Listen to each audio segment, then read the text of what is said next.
ሰላም ጤና ይስጥልኝ ቤተሰቦች፣ ቦሊ ዶክተር በሚለው የመረጃ ፕሮግራም በድጋሚ ተገናኝተናል። በዚህ ዓመት ጀምሩ ቪፒኤን አብርታችሁ የመጀመሪያና ቀዳሚ ዜና የሚሆነው የቴሉጉ ሲኒማ ታዋቂው ዳይሬክተር አኒክ ረቪፑሪ ሰንግራንቲ 2028 ላይ ፊልም ለመለቀቅ እየተዘጋጀ ነው ያለው። በዛ ፊልም ላይም ደግሞ ባላክሪሽና መሪ ተዋናይ ይሆንበታል ተብሏል። አኒክ ረቪፑሪ ማለት ቀደም ብሎ ራጃ ዘግሬት፣ F2 F3 ስሪዩኒ ኬበሩ፣ ሰንግራንቲ በስተነም እና ማና ሸንከር ባራ ፈርሳት ጉድ የተሰኙ ፊልሞችን ምርጥ ፊልሞችን ዳይሬክት አድርጎ ነበር።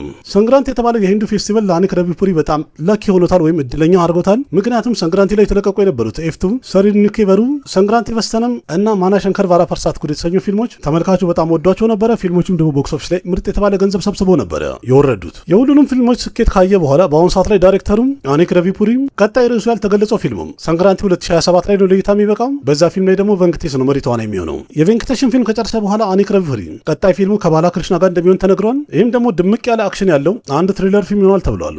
በአሁኑ ሰዓት ላይ እንኳን አኒክ ረቪፑሪ የቬንከቴሽን ፊልም ዳይሬክት እያደረገ ነው ያለው። የቬንከቴሽ ፊልምን ከጨረሰ በኋላ ደግሞ ቀጥሎ የባላክሪሽና ፊልምን አንድ ብሎ ይጀምራል ማለት ነው። የፊልሙ ቀረጻም 2027 አጋማሽ ላይ የሚጀምር ሲሆን ያም ማለት ደግሞ ሰንግራንቲ 2028 ላይ ለእይታ ይበቃል ፊልሙ ማለት ነው። አኒክ ረቪፑሪ በእርግጥ ቀደም ብሎ ምርጥ የሚባሉ ፊልሞችን ዳይሬክት አድርጎ ነበር። እናንተስ ከአኒክ ፑሪ ፊልሞች መሃል በጣም የምትወዱት ፊልም የትኛው ነው? ኮሜንት ላይ ሀሳብ አስተያየታችሁን አጫውቱኝ እስቲ። የፕሮቫንስን በቀጣይ የሚወጣው በጣም የሚጠበቀው ፎዚ የተሰኘው ፊልም ኦፊሻል የሚለቀቅበትን ቀን ሜከሮቹ አናውንስ አድርገዋል። ፎዚ የተሰኘው ፊልም ቀረጻው 2024 ላይ ነበር የጀመረው። በአጠቃላይ ስናየው ግን ፊልሙ 90% ነው ቀረጻ የጨረሰው። የፊልሙ ይዘትም አንድ ሂስቶሪካል ዋር ድራማ ፊልም ሲሆን ሃኑይ ራውጋፉሪ ዳይሬክት አድርጎታል ፊልሙን። ከፕረባስ ጋር ደግሞ በፊልሙ ላይ ማን የሚተን ቸክረበርቲ፣ ጀፕረዳና አኑፓም ኬር ከፊት ቦታውን ይዞ ቢጫወቱበት ፊልም ሆኗል። እስካሁን ድረስ እንኳን የፊልሙ ቀረጻ አልተጠናቀቀም ሙሉ ለሙሉ። እንደዛም ሆኖ ግን ፊልም ሜከሮቹ አሁን አናውንስ እንዳደረጉት ከሆነ በዚህ ዓመት ዲሴምበር 3 2026 ለእይታ ይበቃል ብለዋል። ዲሴምበር 4 ላይ በ2026 አጀይ ዴቭጋን የተወነበት ሬንጀር የተሰኘ ፊልም ለእይታ ይበቃል። በሌላ በኩል ደግሞ አኒስ በዚህ ዳይሬክት ያደረገው አክሽይ ኩማር የተወነበት ርዕሱ ያልተገለጸ ፊልምም ዲሴምበር 4 ለእይታ እንደሚበቃ አናውንስ አድርገዋል። ይህም ማለት ደግሞ ፎዚ የተሰኘው ፊልም ከአጀይ ዴቭጋና ከአክሽይ ኩማር ፊልም ጋር ክላሽ ማድረጉ ግዴታ ነው ማለት ነው።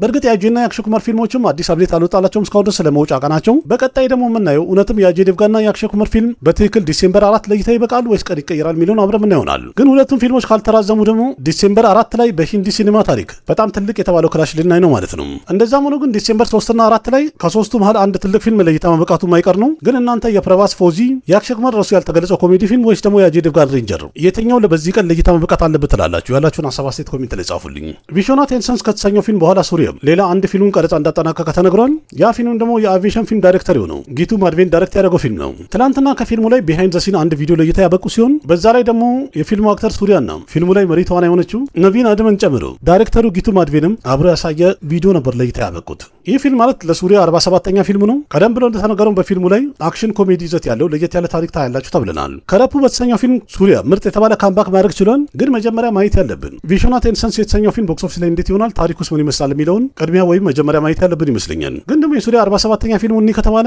ቀረጻው ማለቁን እንኳን አናውንስ አድርገዋል። እንደዛም ሆኖ ግን ፊልሙ ለእይታ ሊበቃ ትንሽ ይቆያል ማለት ነው። መጀመሪያ ቪዥን ቴንሰንስ የተሰኘው ፊልም ለእይታ ይበቃል። ከዛ በኋላ ደግሞ ከ47ኛ ፊልሙ ጋር በተያያዘ የሱሪያ ፊልም ተጨማሪ አብዴት እስከመጫወታል የሚለውን አብረን እንጠብቅ ይሆናል። ዘባትማን የተሰኘው ፊልም የሚወጣበት ቀን በድጋሚ መቀየሩ ተነግሯል። ሁለተኛው ክፍል ማለት ነው። ኦክቶበር 2027 ፊልሙ ለእይታ እንደማይበቃ አናውንስ አድርገዋል። ባትማን ሁለተኛው ክፍል መጀመሪያ ላይ ኦክቶበር 2025 ለእይታ ይበቃል ብለው ነበር። ግን ስክሪፕቱ ስላዘጋጀና ስላላለቀ ፊልሙ በአጠቃላይ ጣጣውን ጨርሶ ኦክቶበር 2026 ለእይታ ይበቃል ብለው ነበር። ከዛ በኋላ አሁንም ስላልደረሰና ቀረጻው ስለተንጓተተ ይህ ፊልም ኦክቶበር 2027 ይወጣል ብለው ነበር። በሚገርም ሁኔታ አሁንም ከኦክቶበር 2027 መራዘሙን አናውንስ ያደርጉ ሲሆን ፊልም ሜከሮቹ እንዳሉት ከሆኑም ደግሞ በቀጣይ ፊልም ፌብራሪ 18 2028 ለእይታ ይበቃል ብለዋል። ይህም ማለት ባትማን ሁለተኛው ክፍል ከአንድ ዓመት ተኩል በኋላ ወይም ደግሞ ፌብራሪ 18 2028 ለእይታ ይበቃል ብለዋል።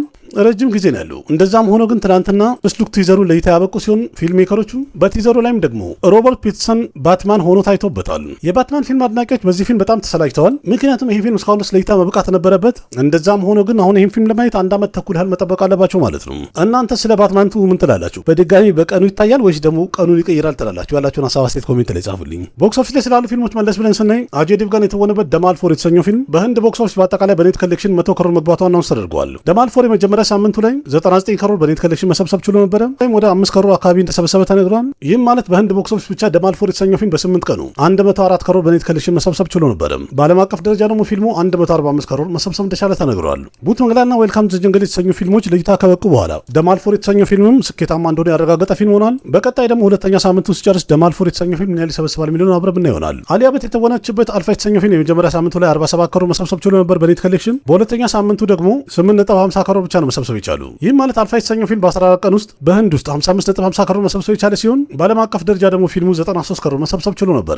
ይህም ማለት አልፋ የተሰኘው ፊልም ቦክስ ኦፊስ ላይ እንኳን ፍሎፕ ሆኗል። ምክንያቱም በ100 ከሮር ተሰርቶ ይህ ፊልም በህንድ ውስጥ ግን 55.50 ከሮር መሰብሰቡ ፍሎፕ አድርጎታል። ሞና ላይቭ አክሽን ተብሎ የተለቀቀው ፊልም ቦክስ ኦፊስ ላይ ፍሎፕ መሆኑን እያረጋገጠ ነው ያለው። ምክንያቱም በመጀመሪያ ሳምንቱ በህንድ ውስጥ 5 ከሮር አካባቢ እንደተሰበሰበ ተነግሯል። በዓለም አቀፍ ደረጃ ደግሞ ፊልሙ $112 ሚሊዮን መሰብሰብ እንደቻለ አናውንስ ተደርጓል። በጀቱ በአጠቃላይ $250 ሚሊዮን ነው። ስለዚህ በአሁኑ ሰዓት ላይ ያለው ገበያ ሲታይ በአጠቃላይ ፊልሙ ምናልባት $200 ሚሊዮን ቢደርስ ነው በዓለም አቀፍ ደረጃ ተብሎ ተገምተዋል። በእርግጥ ሞና የተሰኘው አኒሜሽን ፊልሞች በጣም ተወዳጅነትን አግኝተው ነበረ ወይም ስኬታማ ነበሩ። ስለዚህ ሁሉም አስበው የነበረው ላይቭ አክሽን የተባለው በሰው የተሰራው ሞናም በጣም ምርጥ ገንዘብ ይሰበስባል ተብሎ ነበረ። ግን ይህ ፊልም ደግሞ አቀባበሉ በጣም እየወረደ ነው ያለው። ፍሎፕ ይሆናል ተብሎም እየተገመተ ነው ያለው። እናንተስ የሞናን ላይቭ አክሽን አያችሁት ወይስ አኒሜሽን ይሻል ነበረ? ያላችሁን ሀሳብ አስተያየት ኮሜንት ላይ ጻፉልኝ።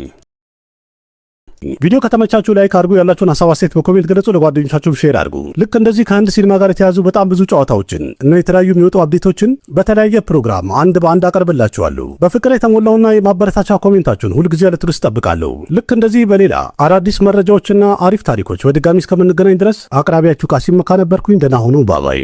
እኔ አማርኛ መናገሪያ ይግረማችሁ ይልቅ ይህን ቻናል ሰብስክራይብ ብታደረጉ የበለጠ አዳዲስና ምርጥ ስለምታገኙ ቻናሉን ሰብስክራይብ በማድረግ ቤተሰብ እንድትሆኑ በአክብሮት እንጠይቃለን። ना जाने कैसा एहसास है बुझती नहीं है क्या प्यास है क्या नशा इस प्यार का मुझ पे सनम छाने लगा कोई न जाने क्यों चैन होता है क्या करूँ हाय कुछ कुछ होता है क्या करूँ हाय कुछ कुछ होता है।